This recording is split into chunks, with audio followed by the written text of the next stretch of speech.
Well, happy Monday, everybody. Welcome to At Lafayette Live here on Monday, February 9th, 2026.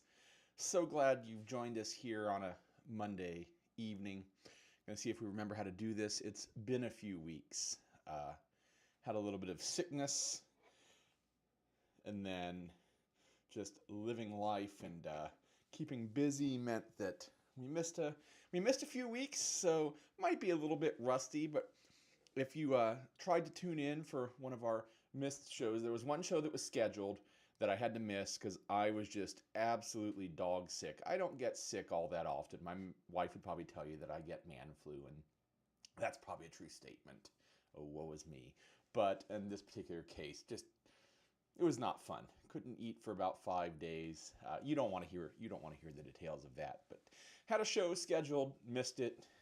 And then another show. We occasionally miss. I like to say that we're here most Mondays. To miss two in a row, especially one that was previously scheduled, definitely out of the ordinary. So I'm so thankful that you're here on this Monday to join us as we get everybody loaded into the chat. I'll just remind you, because it's been a minute, drop in the chat where you are watching from. Are you here in the Greater Lafayette area, in Lafayette or West Lafayette, somewhere in Tippecanoe County, perhaps somewhere in Indiana or the Midwest, or are you smart and moved somewhere warmer, perhaps an expat who moved away, retired down to Florida? I got a couple of friends who watch from Texas and Arizona and California, basically everywhere that is warmer than here.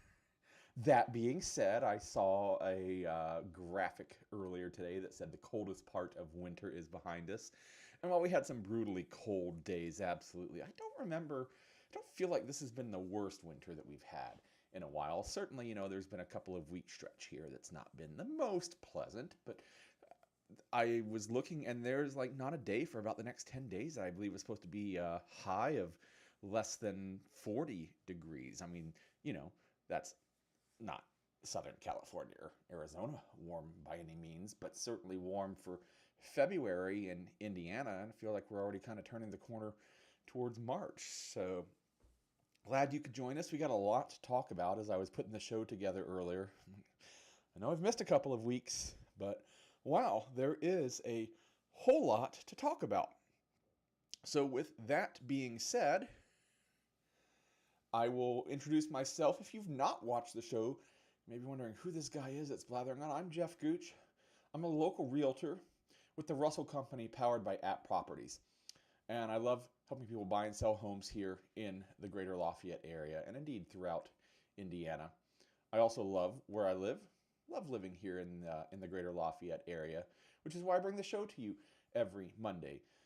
So I hope the show is of interest to you. I hope you learn a little bit tonight. But if I can help you with housing, buying or selling, a little bit of information, whatever you might need, go to the LafayetteReal.com/YouTube and fill out that form. And let's work together on your housing needs here in the Greater Lafayette area. And if you're one of my watchers watching from around the country, I'd love to connect you to a colleague, a friend, wherever you might be. That is a big part of our business, is developing that network from around the country.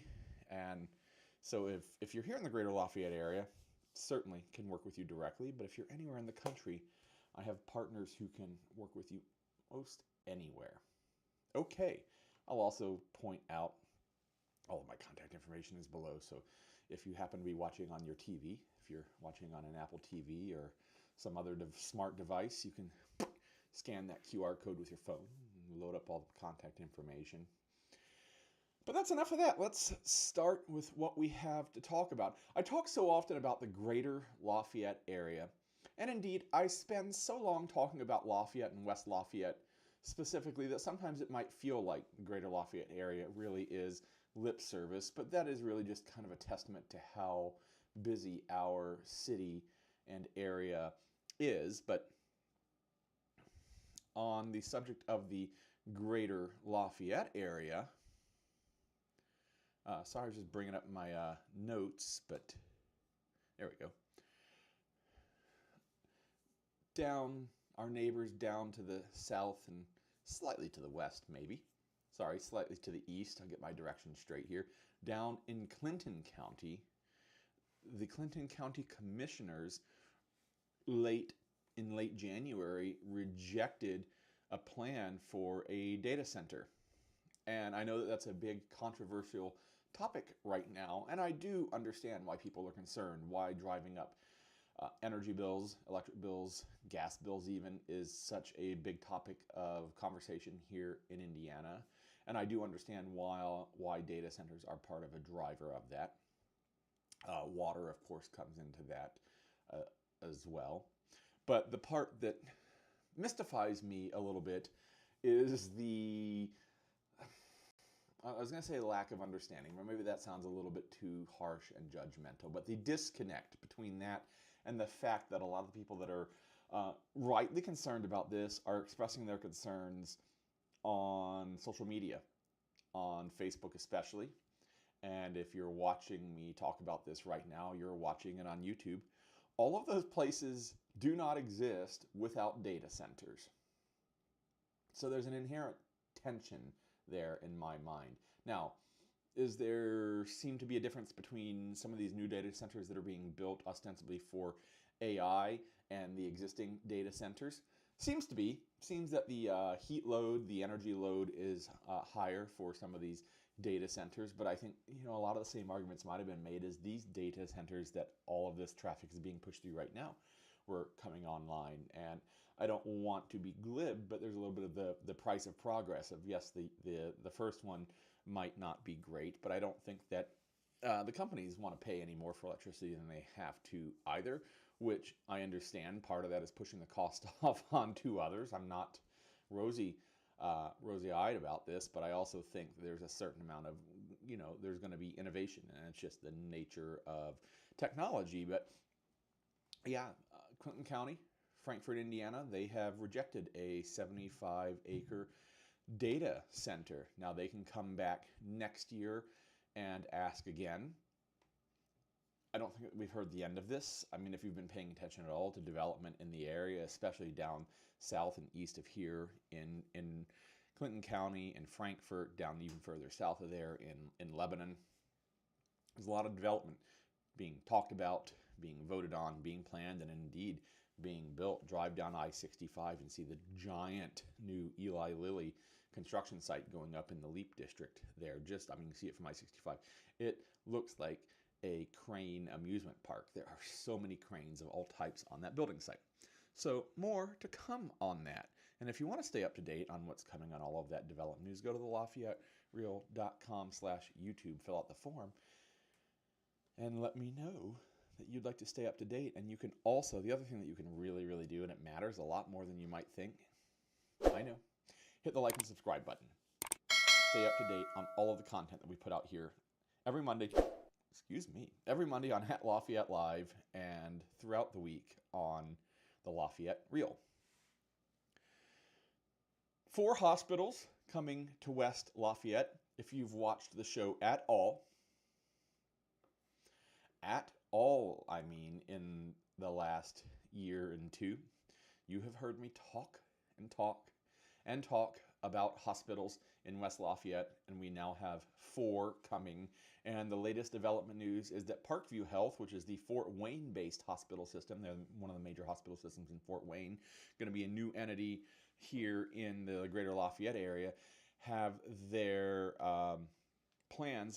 zoning plans signed off by the West Lafayette City Council. So they're going to be moving ahead, and we'll start to see construction permits and grading permits and water permits and all that kind of fun stuff coming along here soon. 26 acres, $200 million development. And I know that there's been a lot of controversy and a lot of questions from citizens going, hey, do you guys know what's coming next door to your hospital? And the hospital's response, and I really kind of agree with their response, is, yeah, we know that SK Hynix is coming. Why do you think that we're here? This giant new development that's been coming to West Lafayette over the last several years, SK Hynix, is just the latest in a train. I mean, I'm going to start naming off facilities. Some of them are on the Lafayette side of the river. I mean, Nanshan's down on the south side, GE Aviation, but Saab is on the west side. and a number of other big developments coming on and already open on the west side. Is that's so that's driving the development of hospitals in West Lafayette, as well as the fact that West Lafayette has been a hospital desert. St. Elizabeth and IU Arnett Health both moved their new hospitals out towards I-65, not without reason. I assure you that level of hundreds of millions of dollars worth of development does not get done without an analysis to back up the fact that business can support it, because at the end of the day it is business. But now these companies, Parkview Health being the major one talking about today, have seen that business can drive development of healthcare in West Lafayette. So that will be coming along. I'll be keeping you up to date as we hear about building permits and when dates might be coming along for grand openings and all that kind of fun stuff. And to make sure that you're up to date on that, hit the like and subscribe button. I just got a note that someone was asking me about rainbow trout. I have no updates for rainbow trout as of today. Last update was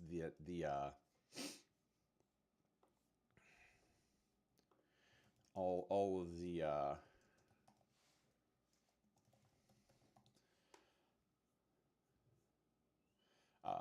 the zoning appeal was denied. Now they can still go back and work on edits to that project, but for the moment there is nothing that I'm aware of, at least in front of the Board of Zoning Appeals, the Area Plan Council, or anything like that. So take that for what it's worth. I do not think that we've heard the last of solar farm development in the Greater Lafayette area, nor do I think it should be the last that we have heard of it. If we think that our energy needs are going to be solved by continuing to do what it is that we have always done, by coal and oil, I don't think that that's the solution. This starts going off on a diatribe. I always enjoy when I was younger, the way it's always been, the way that I remember it. In the year 2027, people that are 75 years old were 50 years old. I'm sorry, were 25 years old in 1975, 1977, 50 years ago. Kind of shocking to, or 1976 was 50 years ago. Kind of shocking to think that 1976 was 50 years ago. 1976 to 2026 feels like a long time, and also in many ways feels like yesterday. But then I would go 1976 back to 1926. I think most of us would understand the striking world of difference there between those two eras, the 1920s and the 1970s. Things are never the way that they have always been. Human development is pushing along at what feels like ever-increasing rates, but we can go all the way back to the Romans. We can go back to the Babylonians. We can just go back in history of development and just say that one thing the human race is not good at is standing still. So going off on a tangent there. I hope that answers your question on that. If you're just joining us now, I'm Jeff Gooch. I'm with the Russell Company, powered by App Properties. I'd love to be your local Lafayette real estate resource of choice.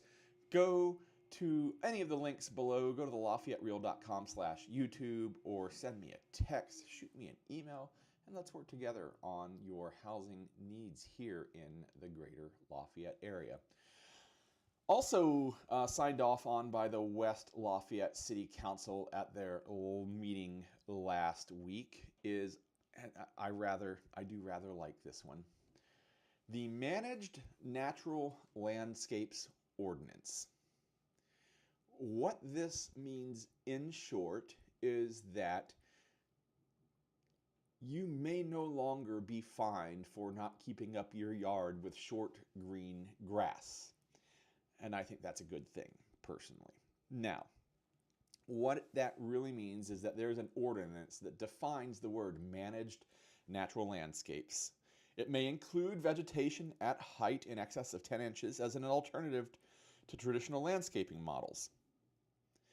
It is to encourage planned, intentional, and maintained plantings of native and non-native flowering broadleaf plants, grasses, sages, and other types of vegetation in a design intended to exhibit the character and spirit of nature by arranging the planting and drainage patterns like the arrangements of natural prairie, woodland, or wetland plant communities.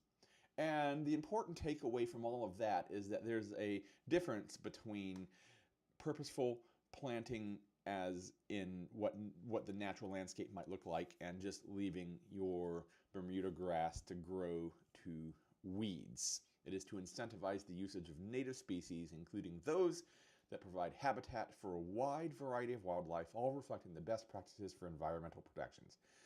I don't live in the city limits. I don't have to worry about anybody bothering me about my grass. There are advantages and disadvantages to big grass lots, and it's become, like the American way to have these beautiful grass lawns, and there are reasons why they were developed that way. I personally like the idea of natural habitat. I think it's prettier. I think it's more aesthetic. I really do. But I also think that it encourages native species. I mean, how many times do we read, articles every year in the spring about, where are the fireflies, the lightning bugs, where are the butterflies? And part of it is the fact that we have denuded a lot of their habitat as they travel. But monarch butterflies especially have this amazing range between Canada and Mexico. So to encourage that, I think, is a really good thing. And I love to see that one of our local city governments is acknowledging that we can do something to help nature and to help beautify our neighborhoods. Because maybe a green grass lawn is not the only definition of beautiful when it comes to neighborhoods. What do you think about that? Love to hear your comments in the chat or in the comments below. All right, moving on. I got a lot to talk about tonight, so I got to keep on moving. Stay with me. And to make sure you stay with me, hit the like and subscribe button. SIA, Subaru of Indiana, announced that their first hybrid has rolled off the line in their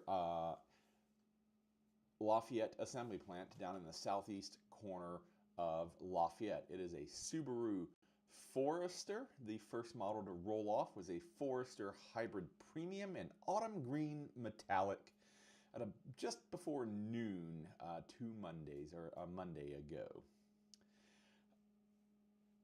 I rather like Hyundais. Oh man. I really like Subarus. I like Hyundais too, to be honest.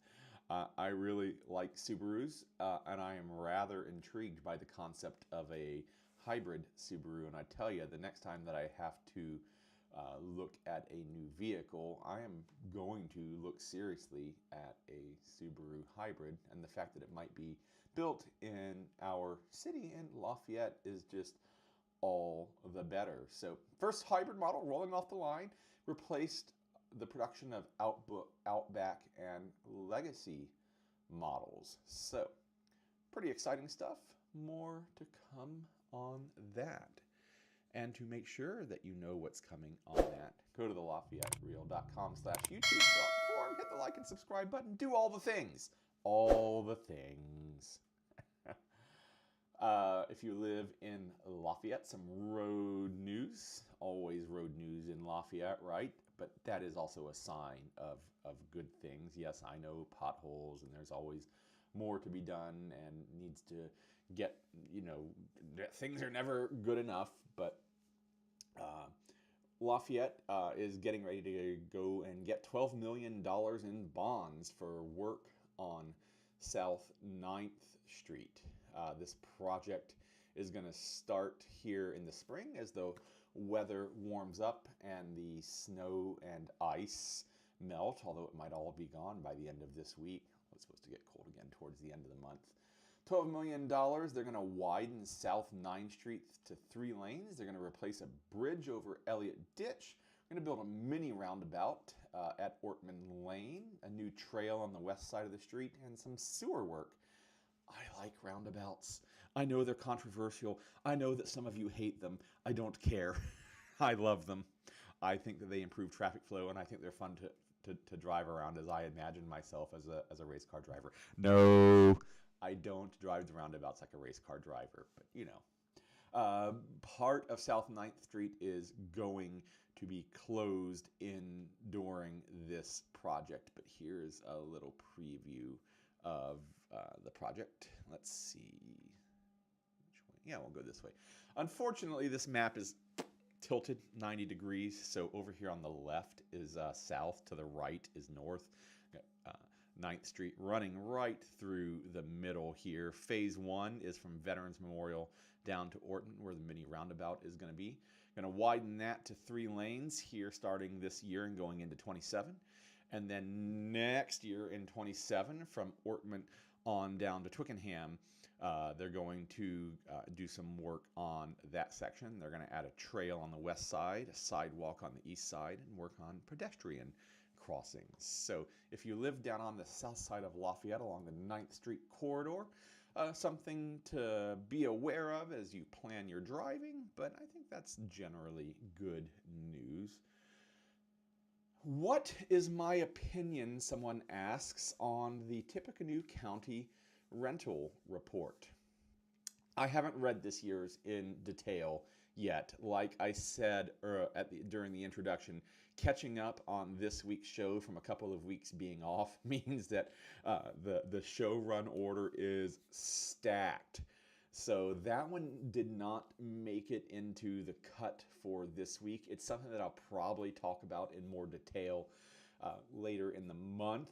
But I would generally say this. I did hear a couple of highlights. Is basically it's what you would expect. Not enough rentals to go around. Rentals that are around are too expensive. I may not have that exactly right. Like I said, I didn't read it. I would say this about rentals and about home ownership. One, rental prices are going up. If you can buy a house, you should. I know that might sound glib coming from a real estate agent, but wouldn't you rather be paying yourself and investing in yourself than paying for a landlord? And by that, I mean your landlord could be me, could be one of my colleagues that own rental homes. Wouldn't you be rather, increasing your own equity, your own net worth? And that is really the start to generational wealth. I say the start. It is not generational wealth just to buy a house. But as far as rental prices and who owns homes and the concept of who should own homes and how that rents, those are huge questions. Absolutely, that one guy on a YouTube show is not going to go out and fix. But I would say this: yes, corporate ownership of rentals is a concern, 100%. Not sure that is the best model nationally. And I know it's a concern nationally. Is it a huge issue here in the Greater Lafayette area? Not as big of an issue as it is in a lot of other major metropolitan areas across the country.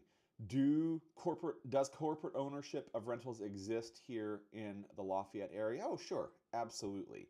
But the vast majority of rental ownership here in the Greater Lafayette area are by, small family entrepreneurs that own, 1, 2, 3, 5 small houses.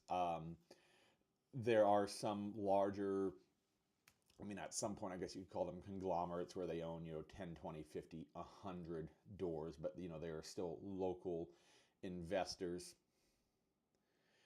It's a deep and nuanced issue. If everybody could buy a house, I think that they should. I think a lot more people can purchase a house than are necessarily aware. There are all sorts of great home ownership products out there to help homeowners get into first homes. There are, mortgage programs at the federal level. There's FHA and USDA. The state of Indiana has some great assistance programs.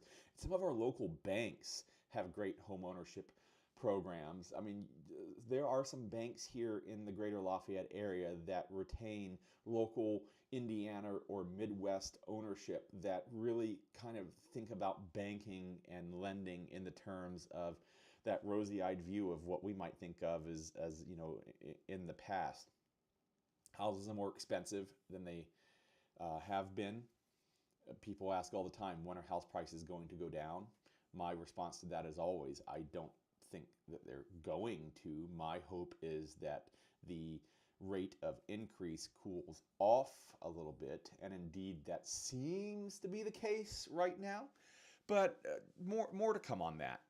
So stay tuned. If you're not subscribed to the channel, hit that subscribe button right now, because I assure you I'll be digging into that report so I can give you a more thoughtful and structured answer to those. But that's some thoughts that I have on rentals here in the Greater Lafayette area. And related to that, I mean, it's kind of amazing. Everything is related. Absolutely everything is related when it comes to development. So we've talked about cars rolling off a line. We've talked about new hospitals. We've talked about rentals. We've talked about solar farms. We have talked about data centers. It is all related. They're all interconnected in one way or another. And the next headline that I wanted to talk about is related to schools. And believe it or not, it is related to all of the above. And that is that West Lafayette is trying to figure out its road forward with its student transfer policy. The West Lafayette School Corporation has traditionally been the school corporation here in the Greater Lafayette area. It consistently has high rankings from Greater Schools and all of the other school ranking services that are out there. Go do your own research on that. Oftentimes, I've seen it listed as number 2 in the state. It is also a small, landlocked school district. When we talk about West Lafayette, the actual West Lafayette School Corporation is a relatively small area, and they only have a few thousand students total.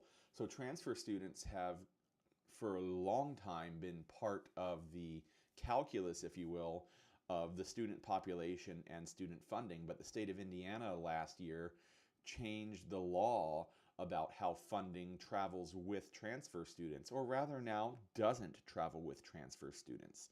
And so what West Lafayette is having to wrestle with is, do they want to continue to take these transfer students without the attendant funding that comes along with them, or do they not? But being a small landlocked district, not taking them comes along with some consequences as well. Some of the programs that they're known for in the sciences and the arts are driven by the fact that they have certain, volume of students coming through to make those programs worthwhile, and some funding that are attached to some of those programs that are not directly related to those transfers. So if class sizes start reducing and you have to start reducing staff, it might be in some of those programs that West Lafayette is so well known for. And it might be that the funding that comes elsewhere starts dwindling as well. So you kind of have this domino effect that starts. And that's the headache that the West Lafayette School Board is having to deal with. So in the short term, what they're looking at is they went and had their superintendent went out, asked the school board if he could go draft a policy for how to deal with this. And I'm going to list off some of the highlights of this transfer policy. Now, this is going to be his proposal that they're going to read at the next school board meeting coming up here soon. The proposed policy will still take transfer students, and here are some of the criteria. Continuing and current transfer students that completed their prior school year in the district. So if you're already there, students residing in the same household as current transfer students. That seems logical. Your big sister is already at West Lafayette schools, so we should take the little brother. They should take the little brother. I don't live in the West Lafayette School Corporation. I don't have a dog in this fight. Current West Lafayette School Corporation pre-K students who do not already have legal settlement, other students eligible for transfer enrollment according to Indiana law. Now, there are other things that deal with, students who are relatives of staff member, children of staff members, and how they deal with that and the income levels that they have to hit for that, teachers as opposed to, aide who might only be there for so many hours. These are some very, very big questions, and they have been talking for a few months now back and forth about the best approach to this, but this is the first time that they have had an actual policy, written policy to look at and start marking up and drafting how they want to look at that going forward. But I think where they're leaning, and again, the school board has to vote on this, but it feels like they're leaning towards finding a way to continue to work with transfer students who come into the district. And most, if not all of these transfer students are coming from the Tippecanoe School Corporation. If you're not familiar with the area, in the Greater Lafayette area, there are really three major public school corporations. There is the West Lafayette School Corporation, which serves a small portion of 47906. There is the Lafayette School Corporation, and then outside of those two boundaries, everything else in Tippecanoe County is the Tippecanoe School Corporation. So that is where most, if not all, of those transfer students are coming from. More to come on that. I just wanted to give you updates and be paying attention at their next meeting, and I'll give you updates to that if you join us. And if you would like to move into the West Lafayette School Corporation, or if you're in the West Lafayette School Corporation and you had kids there, and perhaps you're ready to downsize and you're ready to jump the line and move out to somewhere that is not in the school corporation, I'd love to help you with any of those needs. Go to thelafayettereal.com/YouTube. Fill out that form, and I will get back to you. Not my assistant, not another agent, but me. Continuing on. All right. I think we're doing good on time. Got a major segment at the end. We always finish up with a major segment. We're going to talk about housing affordability here in the Greater Lafayette area, which is separate from the rental issue that we were talking about. Separate, related, yes, of course. A little bit of fun news maybe next. Every October here in the Greater Lafayette area, there is a big event called Feast of the Hunter's Moon. And it is a reenactment of life at a French fur trading post in the 18th century. And it takes place down on the southwest corner-ish of the county, down at Fort Wiatnon. It's always a lot of fun. We go out there most years. You can see people reenacting as French fur traders, as soldiers, as Native Americans. You can actually visit with Native Americans whose ancestors were come from this area. That's one of my favorite things to do every year. My boys rather enjoy it. They always have some games that the kids can play. So the date has been announced. Every year the date moves a little bit because being in the Greater Lafayette area, so much of life, especially in the fall, revolves around Purdue football, for better or worse. This year's Feast of the Hunter's Moon is on October 24th and 25th. One of the later, if not the latest ever feasts, but I've heard some great explanations as to why, that had to be that way. Like I said, Purdue football, some other reenactment events here in Indiana and in the Midwest dictated where that lands. So we've gone quite often, and sometimes it's a little chilly and sometimes it's a little warm. October 24th, 25th, it's probably going to be on the cooler side, but that's okay. Put a jacket on, go out there and enjoy all of the events, all of the music, all of the performances, the canoe races. I wonder how the canoe races will do in that kind of weather. And everything else, October 24th and 25th. And that is a fundraiser for the Tippecanoe County Historical Association. So have fun, do good. And hit the like and subscribe button here so you don't miss any of the content on the Lafayette Reel and every Monday on At Lafayette Live, which you're watching now. Good job. I feel like the next headline, the next story I want to talk about, is perhaps more controversial than maybe I wished it would be. SK Hynix is coming to West Lafayette. SK Hynix is a major South Korean chip manufacturer. They supply a lot of chips to NVIDIA for artificial intelligence, AI. They're building a chip packaging plant in West Lafayette. A lot of residents are concerned about this location and the effects that it might have on quality of life and the environment. And I do understand the concerns. Residents have been continuing to protest at city council meetings every month. There are some lawsuits up in the air where the plaintiffs are seeking discovery and the defendants are pushing back a little bit, saying this is a little bit of a fishing expedition. SK Hynix and Purdue Research Foundation and Purdue and the city pushing back a little, saying this. But SK Hynix, if you'd watched the show a couple of weeks ago, announced that they had their drainage permits. They now have their permits for foundations, for foundation work, and work is going to get started.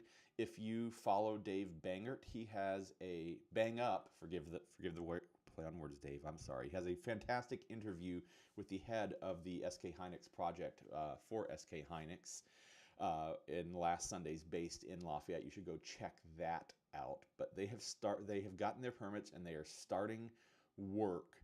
Silt fencing is going up on February 23rd, 2 weeks from today. Grading work starts on March 2nd. They're going to start pouring foundations on a date yet TBD, with a target date of full opening in the latter half of 2028. Drill, baby, drill. I appreciate the sentiment. I don't think that that is comforting to the residents who are concerned about this, but I don't disagree. And if you're living too close to SK Hynix and you want to sell them, this sounds opportunistic, go to the LafayetteReal.com/YouTube, fill out the form, and let me help you sell your house so you can get away from SK Hynix. And if you are moving here because you're about to work on this SK Hynix site, go to the LafayetteReal.com/YouTube, fill out the form, and let me help you buy one of those houses that people want to get away from SK Hynix. I joke. I have a pretty dry, sarcastic sense of humor. I do understand all of your opinions on this. You know that my opinion does not put any sort of thumb on the scale whatsoever. I'm just some guy. I'm just a realtor opining here on the internet, and I don't mean to chase anybody away. I do understand those who are all for it. I do understand those who have concerns. I think that I approach this with a realistic view of it's happening. Are there methods and ways to try to slow it down and maybe even stop it? And should you avail yourself of your rights to try to do that? Absolutely, you should. 100%. 100%. And I do not judge you for that. But I will help you buy or sell your house. They're going to set up 3 fences. So there's the silt fence. There's going to be a sound block fence outside of that on the north, east, and south sides. But the west side is going to be a mesh fence, and they've basically invited people to keep an eye on the project and see what's going on. So, I don't think that a soundproof barrier fence is going to be any magic panacea for keeping the noise down for neighbors across Salisbury and that sort of thing. But they're trying to do what they can, and they're also being open. So those fences go up on the 23rd. Grading work begins on March 2nd, and I think that we'll have our foundation date definitely before March 2nd, I would think. I think by the time they hit grading, we're going to know when foundations are going to be poured. So stay tuned for more information on that.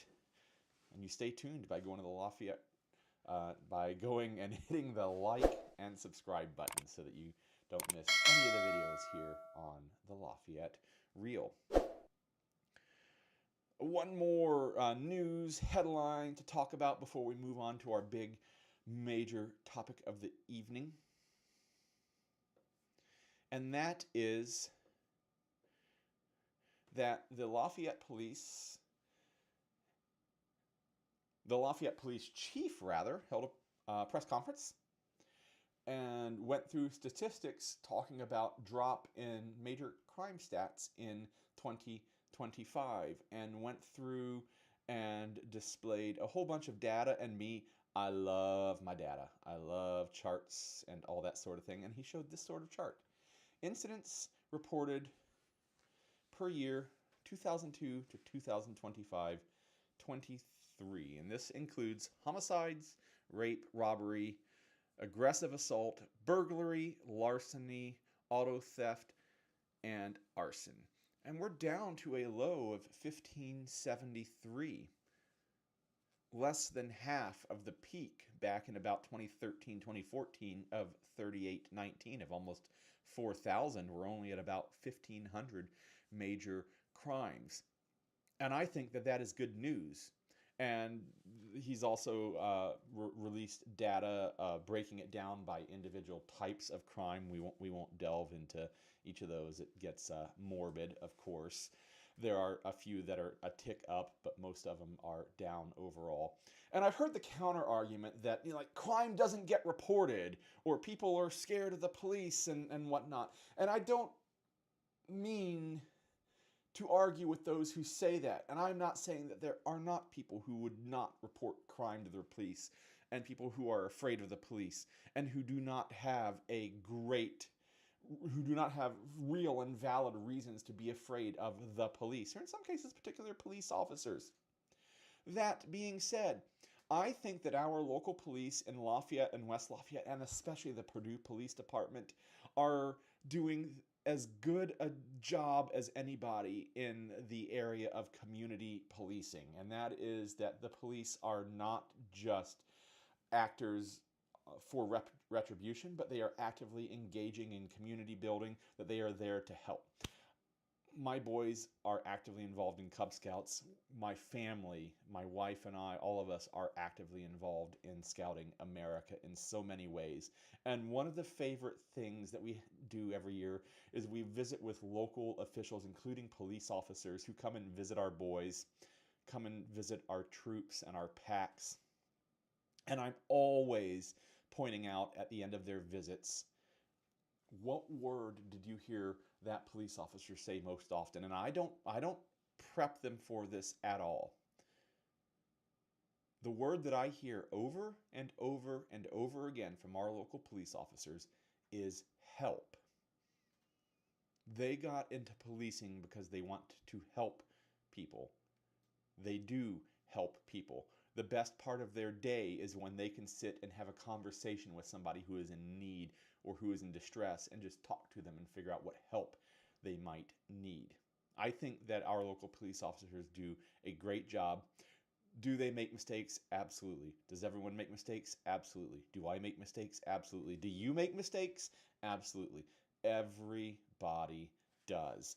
And in addition to crime going down in total, it's really so much more than that. It's really kind of a compound effect. The population of the Greater Lafayette area has exploded in the last couple of decades, really, but a whole lot in the last decade and a half, 2 decades. And crime has still gone down on a pure numbers basis. I'm not talking percentage, I'm talking total numbers. Population increases, crime goes down. I think that's a testament to the people of the Greater Lafayette area. I think that's a testament to the police work here in the Greater Lafayette area, because when crime does happen, it's prosecuted. There is one chart here that I think really backs that up. I'm scrolling through because all these charts, they literally break them down. Larceny, auto theft, arson, and most of them are down. There are a couple that are up. But one to illustrate my point. This is minorly specific, but still, we'll look at it. Firearm violence, incidents versus arrests. So check this out. Here in 2025, the red line represents homicide. The dark green line is shootings with injury. The light green portion of the bar is shootings with no injury. So that's all, interesting information. And we can see total firearm violence incidents, total number 24, 59, 50, going on back down to 20 in 2025. But what's fascinating here is this blue line is the arrest percentage. And we hover, let's call it in the 20, in the around 30%. I mean, we're down to 24% here. But then it hops up to 52, 58, 65% of firearm violence incidents are followed by an arrest. So when crimes happen, perpetrators are being removed from the streets, being removed from the city, which is one of the reasons why crime is declining. It's because our police officers are doing the very best job that they can. And I am no apologists for anybody. Can police do wrong? Absolutely. Can police organizations do wrong? Absolutely. Can individual police officers do wrong? Absolutely. We see it in the media every day. But if there's one thing that I have learned in my time working in public-facing industries, it is that the worst gets reported. As well, it probably should, but there's so much good going on out in the world, and I think that this is the real illustration of there are a lot of good people doing their very best for you and me out there. So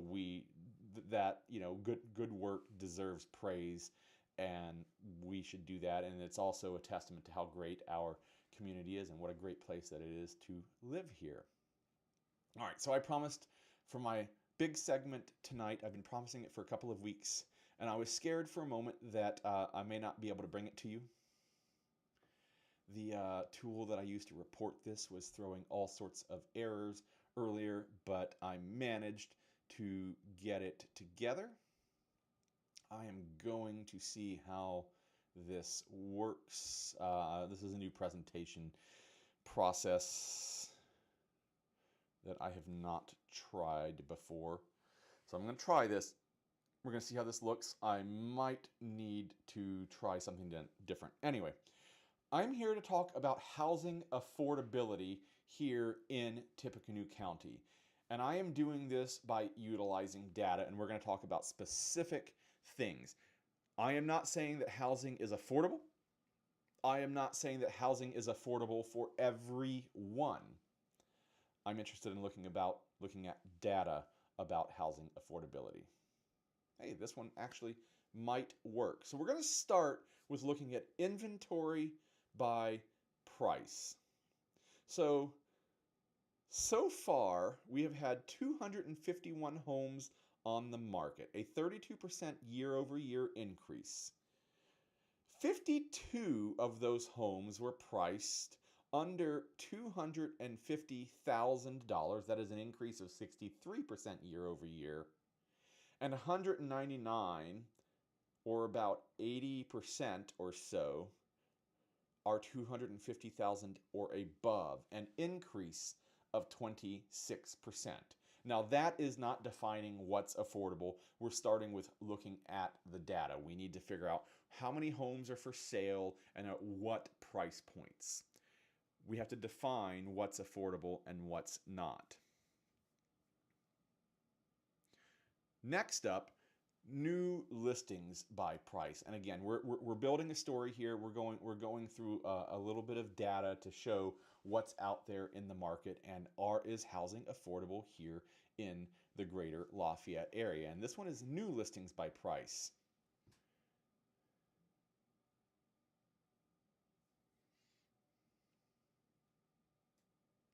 I believe that this is a 1 year look back. Hang on. This is the 12-month rolling total of listings. So this is looking back from right now to February of 2025. There have been 2,284 listings. That is up 11% over the previous 12 months. Of those, 630, or roughly 25%, were under $250,000, which was an increase of 3% over the previous year. And 1,654 were more than $250,000, or an increase of 14%. So what we're seeing here is that of the homes that are for sale, only about a quarter of them were under $250,000. Now, is $250,000 affordable? I'm not saying yes or no to that. I am merely saying that only about 25% were under that 250 mark, and all of the rest were above 250. Okay, so there are only 8 slides to this report, so we're going to get to our conclusions rather quickly, so stick with me. Closed sales by price. 12-month rolling total over the last 12 months as of February of 2026, 1,826, up 4% over the previous 12 months. But when we start talking about splits in price, in the category of $250,000 or under, we went down 4%. There were less homes under $250,000, but pretty close to flat. 4% is a relatively small change.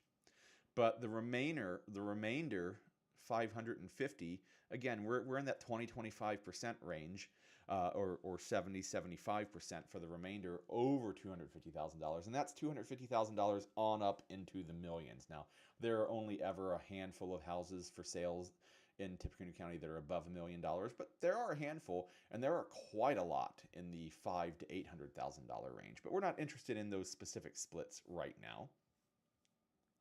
Moving on, we're going to start to look at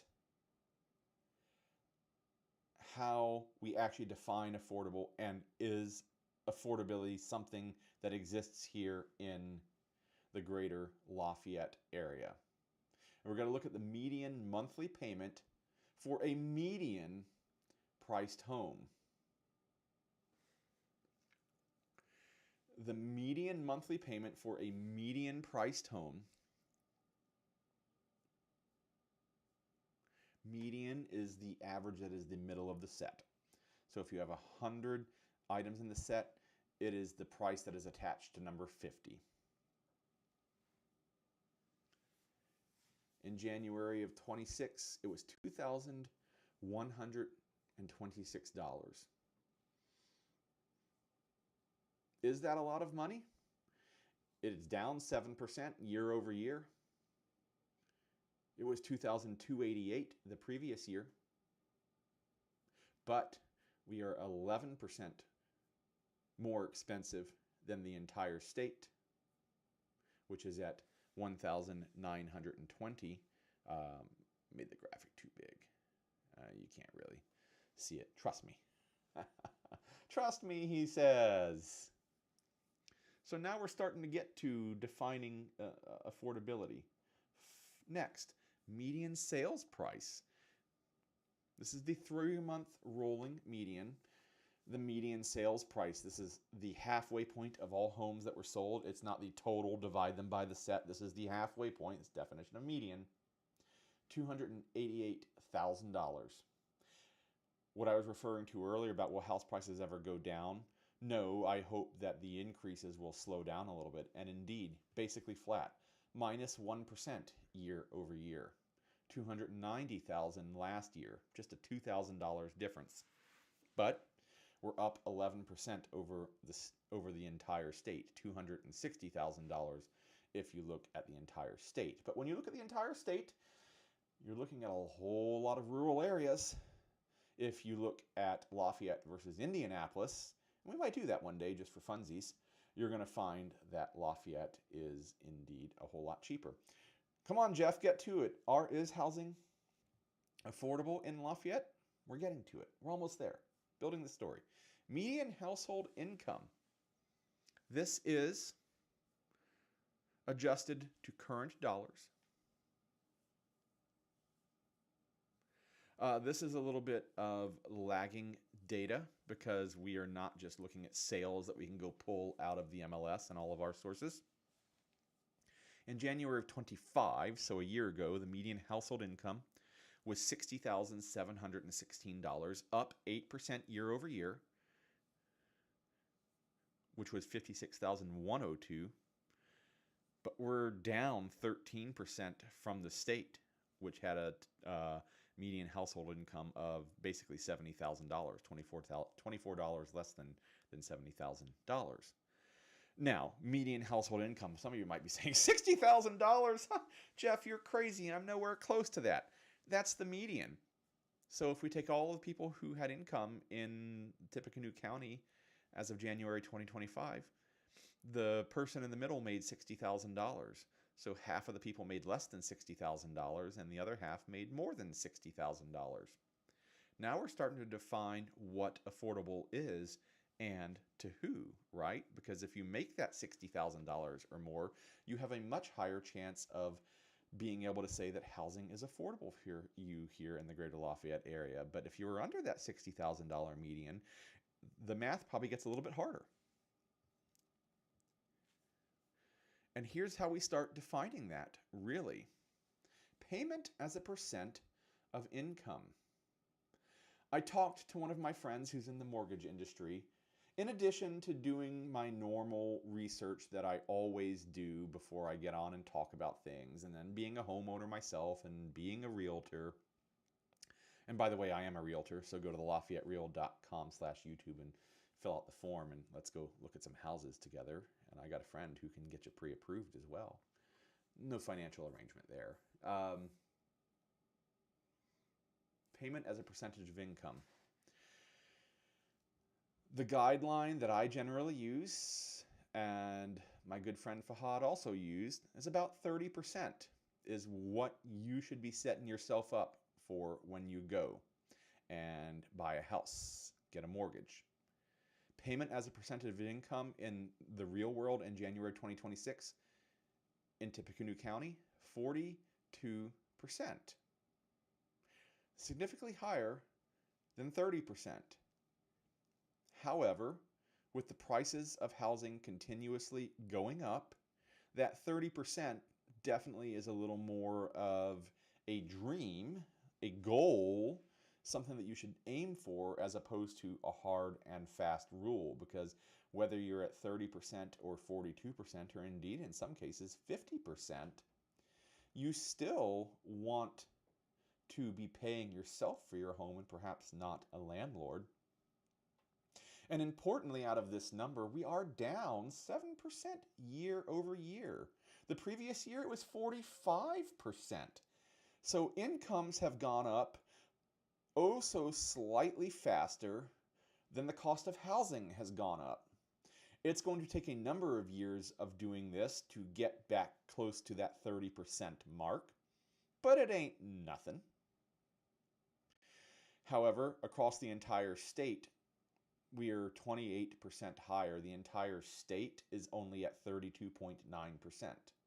So if you go buy somewhere else in Indiana, you might be able to only spend 33% of your income on housing. Now, is it somewhere you want to live?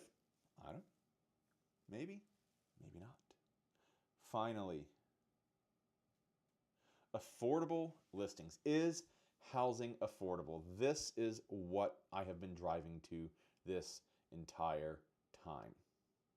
Percent of listings in the last 90 days that are affordable to households earning $75,000. And that is with that target of spending 30% of your income on housing every month.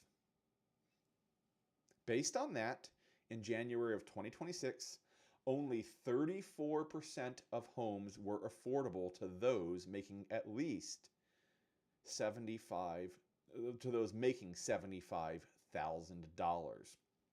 That means if you make less than $75,000, you cannot hit that 30% mark, or it is very, very hard to. You're going to be looking at higher percentages of income versus housing payment. You're going to be looking at, high 30s%, 40%, even 50%. But that is up 16% year over year. Last year, it was only 29% of homes that were affordable to those making $75,000.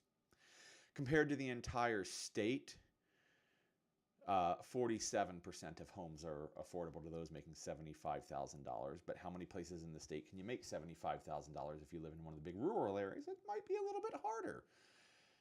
So for those of you that are making $30,000, $40,000, $50,000, $60,000, you're going to have to adjust your expectations.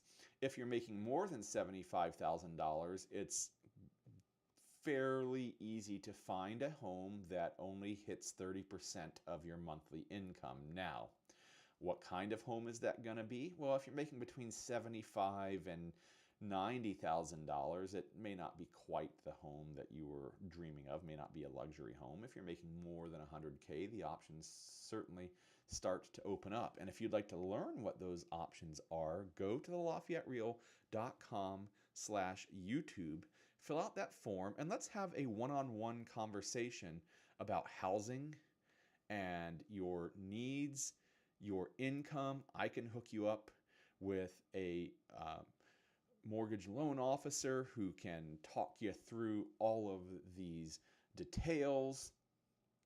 So go do that. Go hit the like and subscribe button.